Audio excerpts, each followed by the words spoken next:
manejando la ley de la compensación a su favor.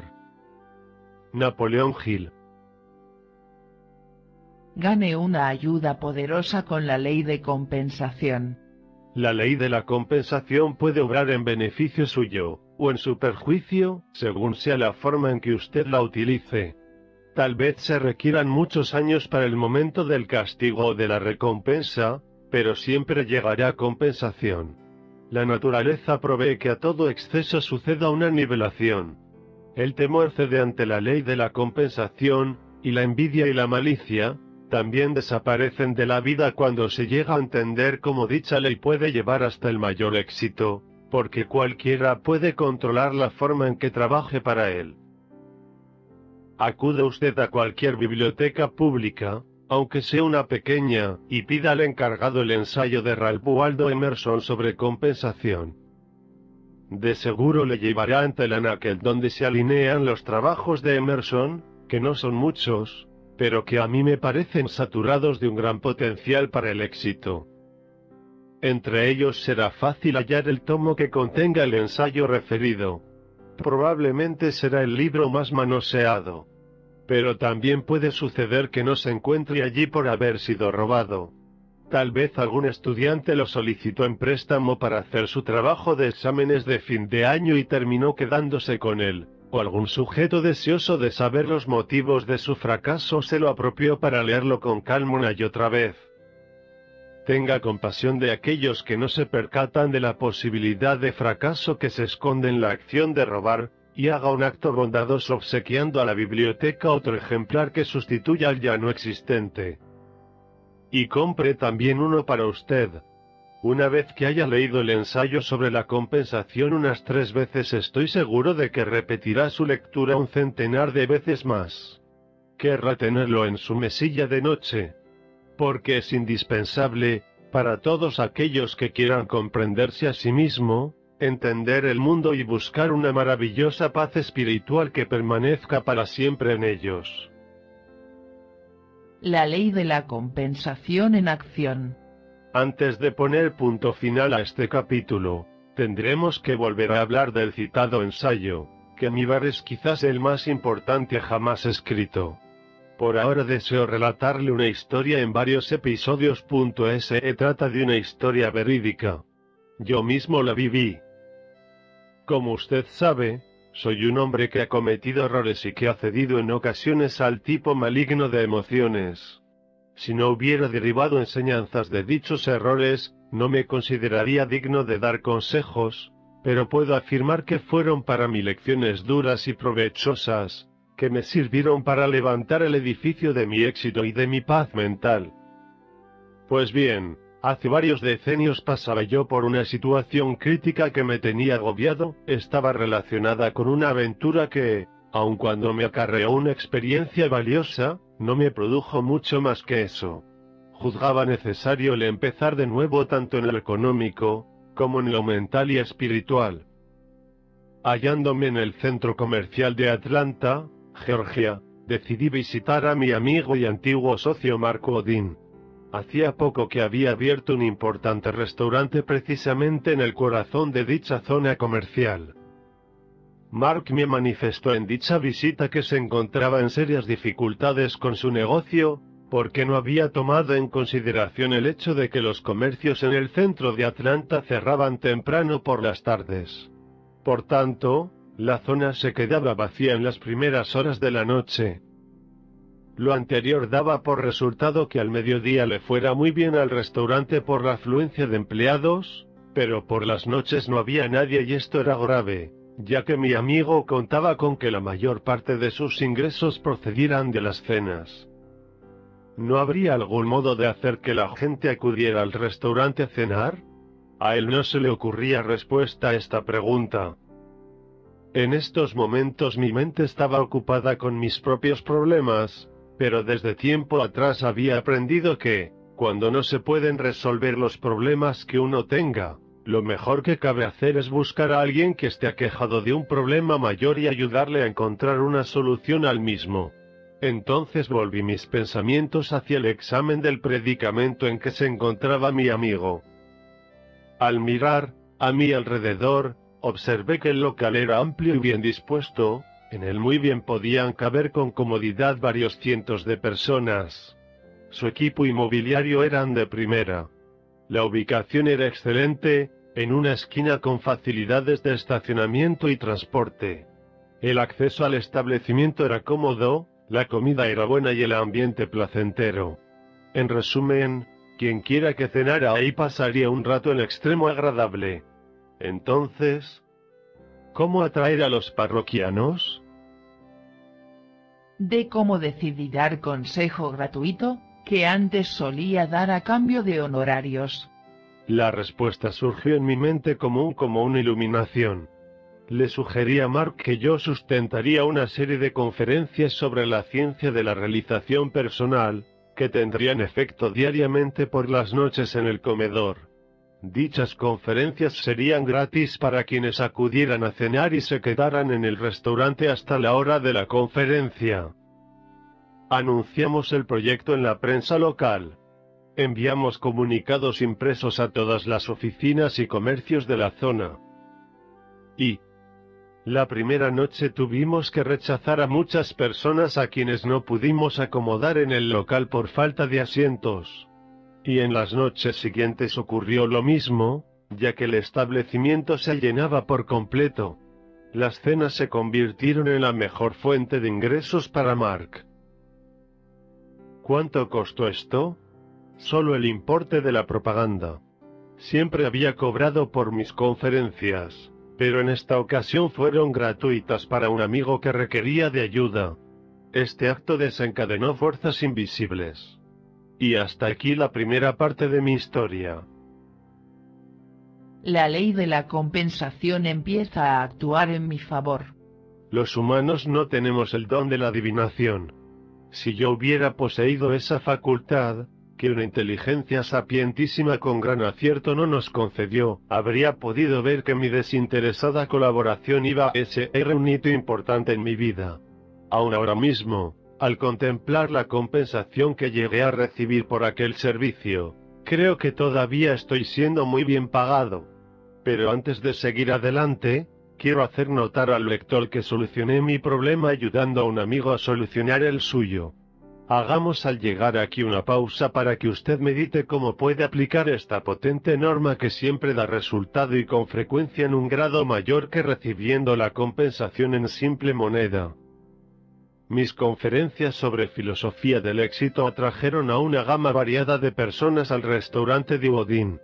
Entre ellas se contó a ejecutivos de negocios, de los cuales uno era funcionario de la Georgia Power Company.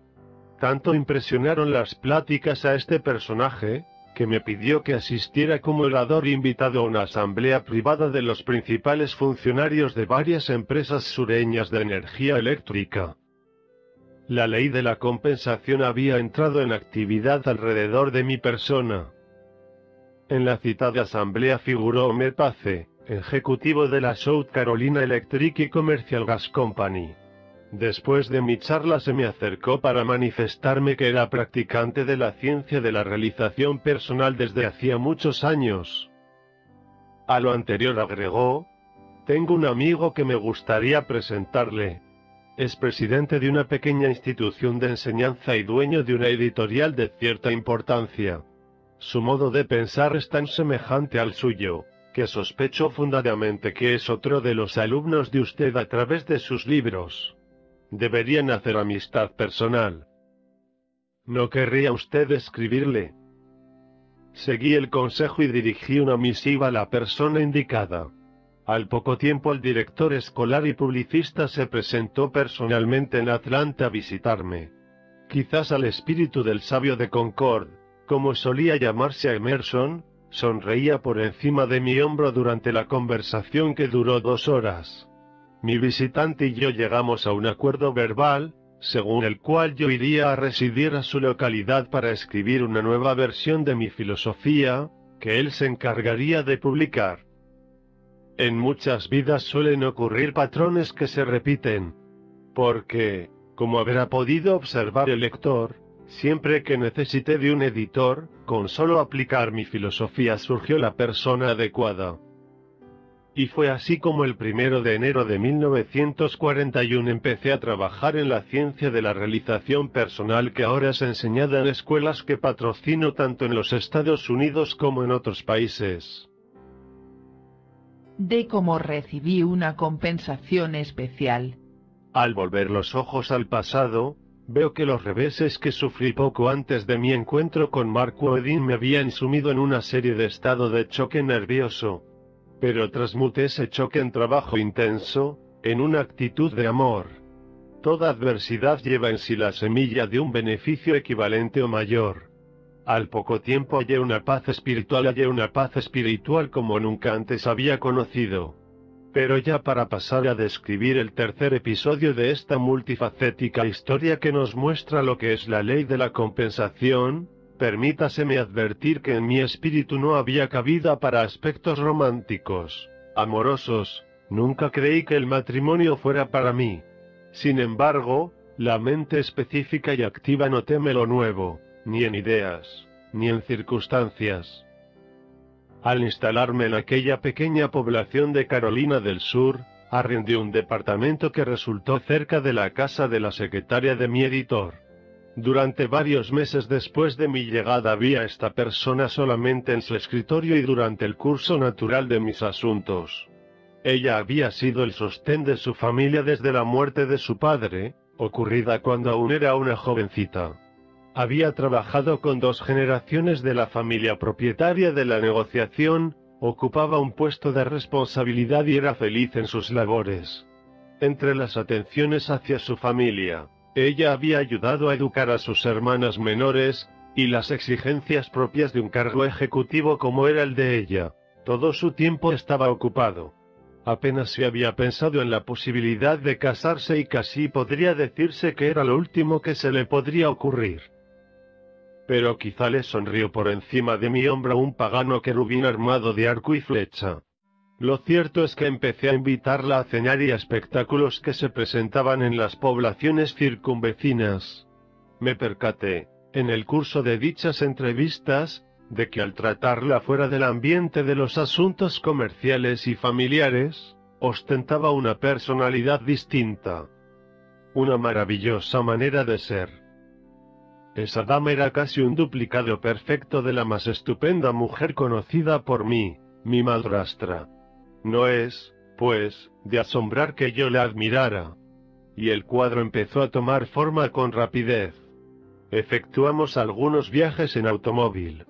Las mañanas de los domingos escuchábamos juntos, por la radio, los servicios religiosos del tabernáculo mormón, en el curso de nuestros paseos automovilísticos por la campiña. La ley de la compensación obra en formas que nos parecen extrañas e impredecibles. Pero llegó el momento en que tuve que separarme de esa mujer que se había adueñado de mi corazón. De repente, y aquí tenemos de nuevo el patrón de Marras, perdí a mi editor. El asalto a Pearl Harbor y los acontecimientos que le siguieron afectaron tanto los negocios de aquel, que el arreglo que teníamos concertado llegó a un brusco término. Me vi obligado a partir. Esto se debió a aquella llamada telefónica recibida de Le Tourneau Company y a la cual he hecho ya mención. Asumí la importante misión de las relaciones públicas en su fábrica de Georgia. Allí encontré la más grande oportunidad de mi vida para demostrar la sensatez de mi filosofía como creador de relaciones armoniosas entre patrones y empleados. Con toda modestia, puedo decir que mi influencia en esa organización, con sus 2000 empleados, cambió a todos, incluso la alta dirección. Posteriormente leí que el éxito de la guerra en el Pacífico dependía de un modo muy importante de la capacidad norteamericana para mover grandes volúmenes de tierra y piedras a efecto de construir las pistas de aterrizaje necesarias en las islas ocupadas militarmente. Le Tourneau fabricaba maquinaria para ese tipo de trabajo y puede decirse que con mi actuación cooperé, aunque de manera indirecta, al triunfo de mi patria. Pero de nuevo una oportunidad condujo a otra. Resolví preparar una película relativa a mi filosofía, con objeto de hacerla más accesible a la industria del cine. pero no había olvidado a aquella atractiva mujer de Carolina del Sur. Ni ella tampoco a mí. El día antes de que yo partiera a la costa occidental, la hice mi esposa. A partir de entonces fue también mi secretaria, mi inapreciable socio comercial y el miembro más importante de mi grupo, mente maestra. Esa feliz unión se ha prolongado por más de 20 años, hasta la fecha. Dígame, lector, si no tengo motivo para hablar con encomio de las compensaciones. Toda acción lleva en sí su recompensa. Esto lo dijo Emerson. Más adelante volveremos a tener trato con este gran hombre.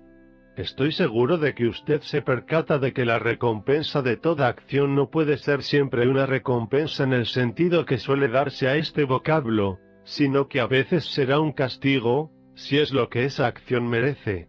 El acto se recompensa a sí mismo, no es usted quien lo hace, y es de este modo como debemos tomarlo, con lo que la recompensa o remuneración resulta siempre ser la adecuada. Tal vez piense usted que lo que digo no es más que moral trasnochada, propia de otros tiempos. Al respecto cabe advertir que efectivamente es moral, moderna y siempre la misma, pues tuvo tanta validez en la época en que el hombre inventó la rueda, como la tendrá cuando ese mismo hombre llegue a descubrir el modo de duplicarse a sí mismo en un tubo de ensayo. Cabe aclarar, además, que se trata de algo que trasciende a la moral. Ya he dejado expuesto y demostrado cómo la ley de la compensación obró en mi vida. Espero que usted haya hecho una pausa para reflexionar sobre las formas en que esa misma ley ha obrado en su existencia personal. Quizá crea que no han sido otra cosa que manifestaciones de un proceso de causa y efecto. Se hace algo y con ello empieza a rodar la bola. Pero ¿será un simple hecho accidental que a través de milenios se haya venido hablando de que el acto de dar invariablemente precede al de recibir? Vemos en plena acción la ley de la compensación cuando se nos presenta un nuevo empleo, recibimos una cantidad de dinero, una oportunidad para adelantar, un encuentro con alguien que resulta ser la compañía amorosa de toda la vida, amén de otros muchos casos que nos pasan inadvertidos. Fuerzas silenciosas, invisibles, influyen en nosotros de una manera constante. Algunas son benéficas, otras dañinas. En este libro hablamos de los aspectos sólidos, materiales de la vida, pero también hablamos de lo invisible y omnipresente. Del mismo modo en que se enseña en el hacerse rico disfrutando a la vez de paz espiritual, también se muestra cómo escoger las fuerzas invisibles amistosas, en lugar de las hostiles, y cómo convertirlas en aliadas nuestras. Pero sentémonos de nuevo con el señor Emerson a la luz de una candela, en su estudio tapizado de libros. Todo acto, nos dirá, lleva su recompensa en sí mismo, o dicho en otras palabras, se integra en una forma dual, primero, en la cosa, o sea en la naturaleza real, y segundo, en la circunstancia, o sea en la naturaleza aparente. Los hombres suelen llamar retribución a la circunstancia. La retribución casual se encuentra en la cosa, y es vista por el alma. La retribución en la circunstancia es vista por el entendimiento, es inseparable de la cosa, pero se extiende a lo largo de un prolongado lapso y por tanto no se hace claro sino hasta después de muchos años. El castigo puede suceder a la ofensa mucho tiempo después de cometida esta, pero es seguro que la sigue, porque la acompaña. El delito y su castigo brotan de un solo tallo. El castigo es un fruto que insospechadamente madura dentro de la flor del placer que lo oculta. Causa y efecto, medios y fines, simiente y fruto, no pueden ser separados, porque el efecto siempre florece de la causa, el fin persiste en los medios, y la fruta en la simiente. Reflexiones sobre la historia que narré en detalle, o sea los 4 episodios afortunados de mi vida, que dieron principio en Atlanta. La causa yacente detrás de los mismos fue un sencillo servicio prestado a un amigo a quien estuve en condiciones de ayudar. Esto me acarreó beneficios que hasta la fecha no han cesado. Si en lugar de ese acto de servicio hubiese realizado uno egoísta o indigno, no habría disfrutado de dichos beneficios, sino que en su lugar tal vez estaría sufriendo el castigo que la ley de la compensación indudablemente me habría traído. Siempre hay una tercera parte en todos nuestros tratos. Recordemos bien esto. Nos sigue diciendo el sabio de Concord. Los hombres sufren toda su vida por supersticiosa creencia de que pueden ser engañados. Pero es imposible para alguien el ser engañado por otros, salvo por sí mismo, del mismo modo que una cosa puede ser y no ser a la vez. Porque siempre hay una tercera parte presente en todos nuestros tratos. La naturaleza y el alma de las cosas toman a su cargo la garantía del cumplimiento de todo contrato, con lo cual la honradez no puede perder. Si se sirve a un patrón desagradecido, sírvase con mayor fidelidad. Póngase a Dios por testigo. Porque cada golpe tendrá que ser pagado. Y mientras más se tarde el pago, mejor para quien lo espera, ya que un interés compuesto multiplicado por sí mismo es la proporción que emplea para pagar ese divino tribunal. La tercera y silenciosa parte. Esa es la fuerza invisible que en su eterno actuar asegura que todo contrato celebrado con el mundo se vea cumplido. Y ahora atendamos a Emerson, que nos expresa la forma en que él entiende el principio de que toda adversidad lleva en su seno la simiente de un beneficio equivalente o mayor. Las mudanzas que interrumpen a breves intervalos la prosperidad de los hombres, no son otra cosa que adversidades de una naturaleza cuya regla es el crecer. Porque están en el orden de ella el desarrollarse y toda alma está destinada, por virtud de esta necesidad intrínseca, a dejar el ambiente en que se mueve, sus amigos, su hogar, normas y religión, como el marisco deja su bello pero pétreo albergue porque impide su crecimiento, y se fabrica otro. Por otra parte, las compensaciones de la adversidad aparecen claras al entendimiento después de largos intervalos. Una fiebre, una mutilación, un cruel desengaño, una pérdida de los bienes de fortuna, la pérdida de los amigos, pueden parecer sin sentido en el momento de ocurrir, y que no tendrán remuneración ninguna. Pero es seguro que al correr de los años se revelará la profunda fuerza remediadora que yace en el fondo de todo hecho.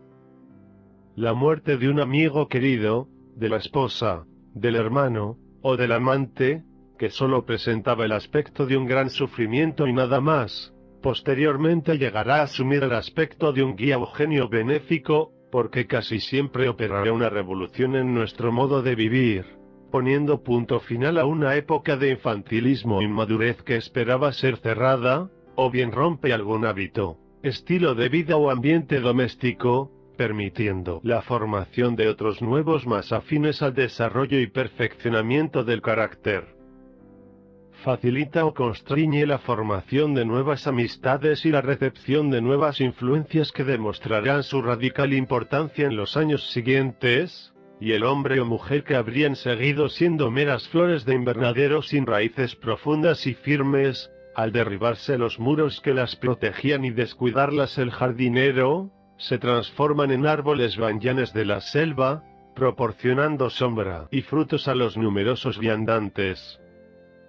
Si Emerson no hubiese escrito estas líneas mucho antes de que yo hiciera mi aparición en este mundo, podría muy bien haber creído que estaban dirigidas a mí. ¿Y acaso el lector no sentirá lo mismo? A medida que las lea no deje de recordar mis propias experiencias a la luz de las cuales puede considerar las suyas. Porque las lecciones que la vida me ha proporcionado son las mismas que da a millones de seres humanos, y no hay quien difiera mucho de su hermano. En especial me encuentro en deuda con Emerson por sus opiniones sobre el tema del miedo. Ellas hicieron que yo efectuara una limpieza que barrió de mi mente la basura del miedo, retirándola de los más remotos y oscuros rincones en que se había refugiado. Confío en que el siguiente párrafo de nuestro filósofo sea tan benéfico para usted como lo fue para mí. El miedo es un maestro de gran sagacidad, porque hay algo que siempre nos enseña, y que donde él aparece hay podredumbre y carroña. Es algo así como un buitre que, aunque no se percibe con claridad porque se cierne sobre un punto, en el aire. Su presencia habla de la existencia de carroña en ese lugar. Nuestra propiedad es tímida, lo mismo que nuestras leyes y nuestras clases cultas. El temor desde tiempos remotos ha paralizado al gobierno y la propiedad. Esa ave maligna y repugnante, el buitre del miedo, no se encuentra presente solo porque sí. Su presencia apunta a grandes males que es menester examinar. Y aun cuando hubo un tiempo en que tuve la tendencia a envidiar a personas, aparentemente, más afortunadas que yo, me vi libre de esa pasión de ánimo después de leer las siguientes líneas de Emerson, que figuran en su ensayo sobre la compensación. Todo exceso causa un defecto, todo defecto causa un exceso. No hay dulce que no tenga algo de acidez, ni maldad que no contenga algo bueno. Cada una de las facultades receptoras del placer es susceptible de una pena igual al abuso que se haya hecho de la misma. La moderación en el uso de las mismas se traduce en su provecho. Por cada darme de ingenio, hay otro de estupidez. Por cada cosa de que se haya privado uno, se habrá ganado otra, y por algo que se gana, ocurre una pérdida semejante. Si los bienes de la fortuna aumentan, a la vez aumentan las exigencias. Si el que cosecha, recopila demasiado, la naturaleza le quita lo que habría puesto en su pecho, al desbordarse los recursos pecuniarios, muere el que los posee. Porque la naturaleza detesta los monopolios y excepciones. Las olas del mar no recobran su nivel con tanta rapidez como las adversidades de condición tienden a igualarse. Siempre ocurrirá alguna circunstancia niveladora que colocará al fuerte, al rico, al afortunado, esencialmente sobre el mismo plano que los demás hombres. Quienes han comprobado el acierto de las opiniones de Emerson, las han hallado basadas en una verdad eterna. Otros que no llegan a hacer un esfuerzo por ponerlas de veras a prueba, quizá las consideran sermones abstractos, o quizás apunten a toda clase de excepciones, que no lo son por completo, porque siempre habrá un elemento no tomado en cuenta, que es el tiempo, el cual es de vital importancia como factor de compensación, y nadie puede afirmar lo que el tiempo traerá más adelante. Para terminar, Unamuno es gran inteligencia en sus reflexiones sobre el reflexionar. Cuidado cuando el gran Dios coloca a un pensador sobre la tierra porque entonces todo correrá peligro. Es algo así como cuando ha estallado un incendio de grandes proporciones en una ciudad y nadie sabe si estará seguro, o hasta dónde alcanzarán las llamas. ¿Por qué no habrá ciencia que no sea bamboleada, reputación literaria ni inmortalidad en los campos del saber, que no sean revisadas y condenadas? La esperanza misma del hombre, los pensamientos más celosamente atesorados por él, la religión de los nacientes, los usos, costumbres y moral de la humanidad, todo se encontrará a merced de una nueva generalización. De este modo, la fuerza de las ideas puede cambiar a todo un mundo. Quizá el lector no pueda hacer lo mismo, pero lo que sí le digo es que su fuerza mental está bien dispuesta, y es capaz de provocar en su propio mundo los cambios que necesite y desee, sin importar lo imponentes que puedan ser. Emerson no es el único que ha exaltado el poder del pensamiento para mover montañas. No sé de ningún otro gran pensador cuyas obras no muestren esa innata comprensión que afirma que somos seres pensantes que actúan según sean sus pensamientos, y es que el pensamiento siempre precede la acción, es el quien edifica antes de que nuestras manos lo puedan hacer. Al pensamiento no se le puede medir y por esta razón las realizaciones serán grandes, cuando los pensamientos que les dieron nacimiento sean valientes y libres. El filósofo como ser práctico. Acostumbramos imaginarnos a los filósofos como individuos que se refugian en la torre de marfil de sus ideas y acaban produciendo libros que exigen de grandes conocimientos para poder ser entendidos. Hay una buena dosis de verdad en ello. La filosofía ha adelantado tanto desde los tiempos en que los pensadores griegos empezaron a preocuparse del mundo y del hombre que, en la actualidad, los filósofos parecen hablar a otros filósofos exclusivamente, y no al hombre ordinario. Considérese, sin embargo, que la finalidad básica de la filosofía es buscar el porqué de las cosas. Por esto la ciencia de la realización personal es una filosofía más bien que un método o sistema. En mis libros anteriores, como en este sobre el cual posa sus ojos el lector, suministro respuestas en verdad básicas a las siguientes preguntas. ¿Por qué algunos hombres triunfan en la vida, mientras otros fracasan? ¿Por qué algunos individuos y parejas viven en armonía, mientras otros viven en perpetuo conflicto? ¿Por qué algunos grupos se llevan bien con otros, dentro de un espíritu de mutua ayuda, mientras otros se entorpecen y frustran mutuamente? En tanto que los métodos con los cuales se puede ganar dinero o manejar los propios asuntos, agradar a la esposa o preservar la armonía entre el capital y el trabajo, son importantes, y yo le mostraré algunos de los principales, es la filosofía que los respalda, lo que tiene mayor importancia. Cuando la mente se aferra a los conceptos básicos de riqueza, paz del ánimo y éxito en la vida, se edifica entonces sobre cimientos firmes. Cuando nos esforzamos en aplicar métodos sin ton ni son, solo por ser métodos, nos encontraremos a la postre con el hecho descorazonador de que edificamos sobre arena. Por tanto, es ventajoso ser filósofo, aun considerado desde un punto de vista práctico. Al enfrentarnos a un problema, o cuando deseamos mejorar alguna situación determinada, o bien influir en alguna persona para mutuo beneficio, detengámonos y recordemos que somos filósofos prácticos. Con ello se concentrará la mente en las razones básicas que siempre han dado buenos resultados y se asegurará al punto un rumbo correcto. El filósofo en acción. ¿Qué? ¿Tiene que enfrentarse el filósofo a algún grave revés o desgracia? Entonces buscará la causa, aprenderá la lección que se derive del acontecimiento y se guardará de volver a caer en una situación parecida. De igual modo observará los errores cometidos por otras personas.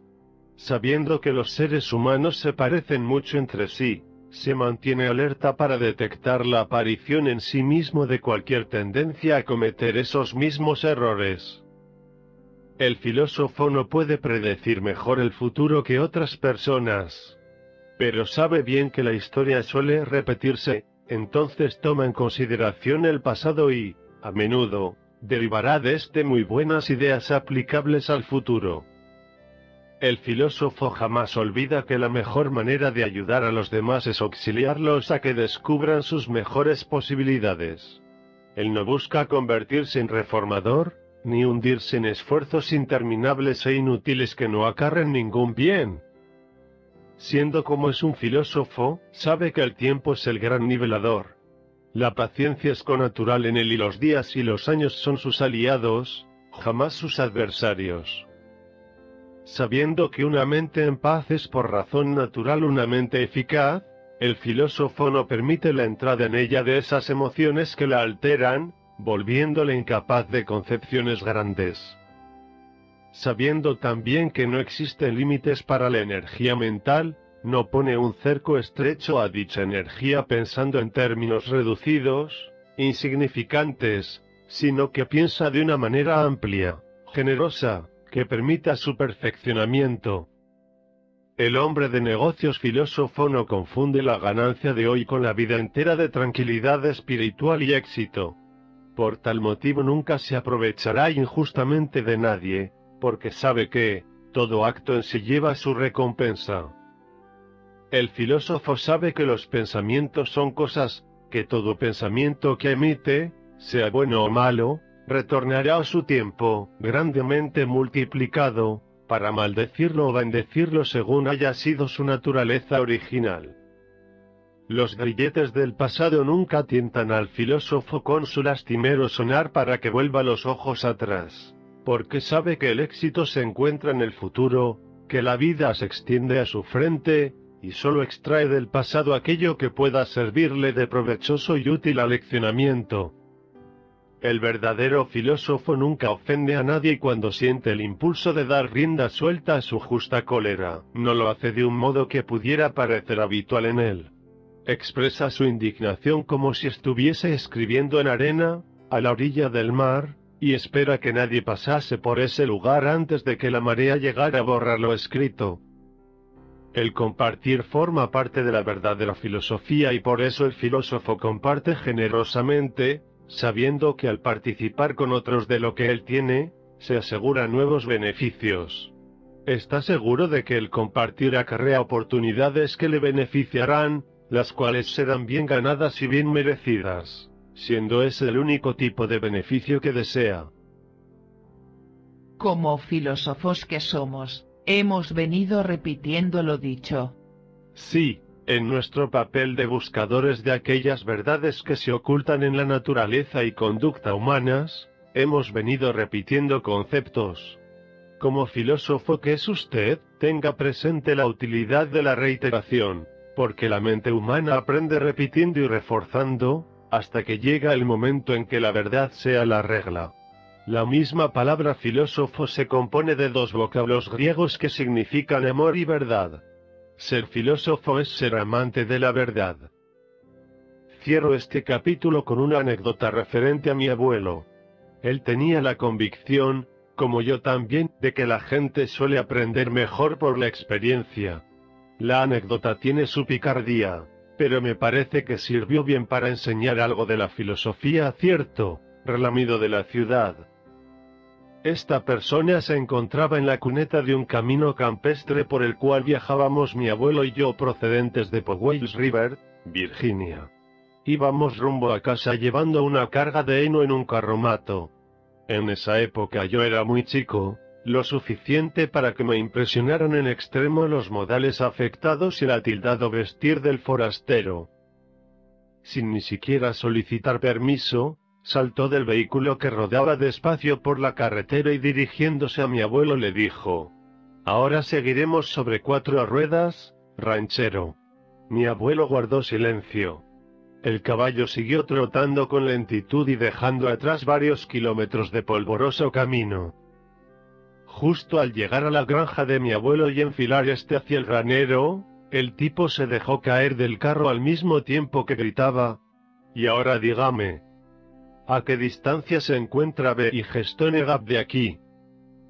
«Bueno», contestó mi abuelo con cortesía, «si regresa usted caminando por donde vinimos, estará a unos 30 kilómetros, pero si sigue marchando en dirección a donde vamos, se hallaría a unos 25.000». Una vez más el secreto supremo ha establecido contacto con su mente, tal vez para quedarse en ella, o quizá para retornar más tarde y permanecer a perpetuidad con usted. Revisión del capítulo. La ley de la compensación. El ensayo de Emerson sobre la compensación sigue siendo uno de los más importantes que jamás se hayan escrito. Es una necesidad, por decirlo así, el leerlo, para todo aquel que quiera entenderse a sí mismo y al mundo en que vive, así como disfrutar de paz espiritual por todo el resto de su vida. En una ocasión, el autor del presente libro encontró en una grave dificultad, pero suministró gratuitamente su tiempo y servicios a un amigo. La compensación a dicho acto ha abarcado muchos años y todavía continúa acarreándole beneficios. A nuestro alrededor actúan fuerzas invisibles, y este libro quiere mostrarle a usted cómo seleccionar las fuerzas amigas de las que no lo son. Todo acto lleva en sí mismo su propia recompensa. La ley de la compensación en sus aspectos visibles, como por ejemplo cuando proporciona alguna buena oportunidad a raíz de algún acto, puede asumir el aspecto de una relación de causa y efecto, pero, como dice Emerson, existe un tercer personaje silencioso en todos nuestros tratos, y este personaje es la fuerza invisible que hace el corte de caja final en nuestra contabilidad personal. Los hombres pueden seguir creyendo que se les engaña, pero es imposible que alguien sea engañado sino por él mismo, y aun cuando la recompensa pueda parecer tardía en venir, existe una especie de interés compuesto espiritual que a la postre siempre nos es entregado en su totalidad. Sacar fuerza de la adversidad. El crecer es una ley de la naturaleza. afirma Emerson. Al respecto comenta que dicho crecimiento a menudo abarca adversidades de muchos tipos, pero lo que importa es que una profunda fuerza curativa opera para mandar el revés y la aflicción en guías para la vida posterior, y estos mismos contratiempos a menudo sirven para poner término a algún período de la vida que necesitaba ser cerrado. Asimismo, la adversidad interrumpe determinados modos de vida y nos ayuda a elaborar otros nuevos que quizás sean necesarios para nuestro adelanto. La persona que ha sido templada por el infortunio se convierte en un ser más fuerte que puede hacer más por sí mismo y por los demás. La fuerza mental puede cambiar el mundo de usted. Emerson no es el único filósofo que enlaza el poder de la mente y señala los cambios que una mentalidad poderosa puede causar en el mundo. Conviértase en un filósofo y busque las razones básicas del triunfo y la felicidad. Vuelva sobre estas razones en busca de orientación antes de recurrir a los métodos para ganarse la vida y de ese modo edificará sobre cimientos firmes. Al considerarse como filósofo, convendría que pasara revista a lo leído hasta ahora, aplicando todo principio básico que haya aprendido y memorizando cómo cada norma o principio puede ser utilizado en